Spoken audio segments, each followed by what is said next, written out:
நீ எந்தன் பாதி, இதுதானே நீதி. உனை விட்டு போக முடியாதம்மா. மறைந்தாலும் நான் மறு ஜென்மமே என்றும் தேடி வரும் சொந்தம் இது கண்மணி. அதை தள்ளிவிட நியாயம் என்ன கண்மணி. இது நீ இருக்கும்,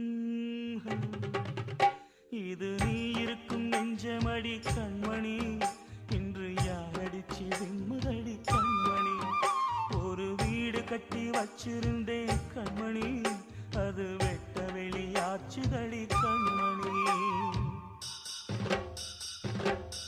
Ho, ho! Ho, ho!